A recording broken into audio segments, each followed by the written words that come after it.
provide you those tools. And before, we're going to get into franchising soon, but there's two things that I just want to dive into, kind of going back to one thing. The first thing that you spoke about was when you moved back down to Florida and you're kind of watching over your grandparents. Is that correct? Yeah, I mean, we lived with them and they were older.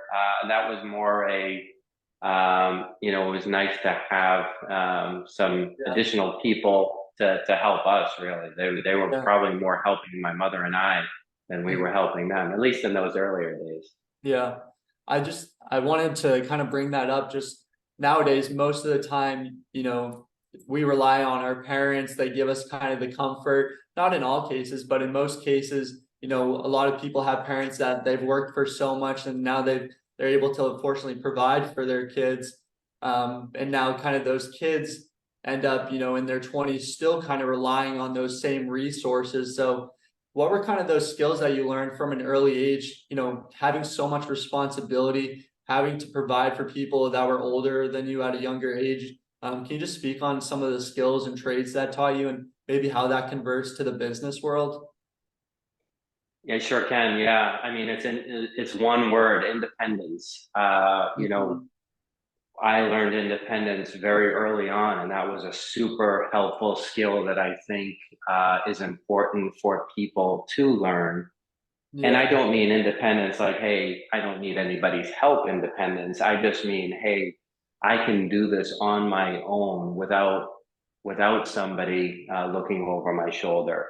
Yeah. Because inevitably, whether you're in business for yourself in a franchise or in corporate America, those moments are going to come up, and it's a great skill set. And I did learn it at a very early age. Yeah. That's super interesting. And as you were growing up, how old were you when you had your first job?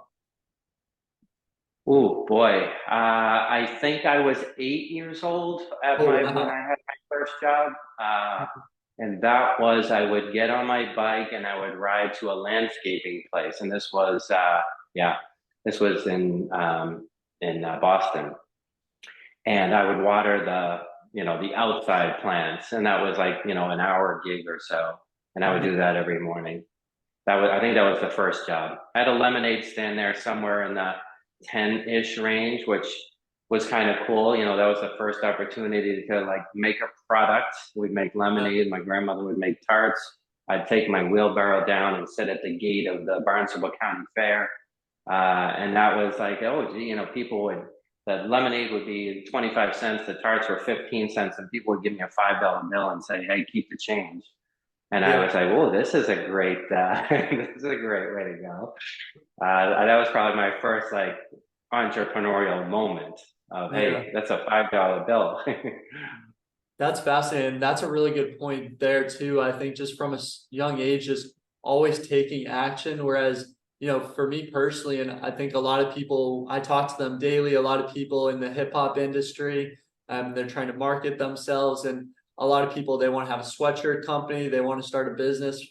For years in high school, it was always, I want to be my own business owner. And it's kind of always like you think, oh, I'll start an LLC, then I'm a business owner. And then it's like, oh, now I can put my name on something and people will want it. And you just kind of reach out to your connections. But reality, your biggest fan is going to be someone that doesn't know you, someone maybe over in Yeah. Europe. So that's the power of social media and really just branding yourself. But I think that's just so powerful in terms of just taking those action versus, you can't just snap your fingers and become a business owner. It's really this process of years, if not decades, of learning these skills of independence, sacrifice, taking action, having the mindset. And a lot of times it's easy to have this motivation for a week, 2 weeks, but on the gray days, I like to say, when it's a rainy day, it's snowing, there's tough days in your life.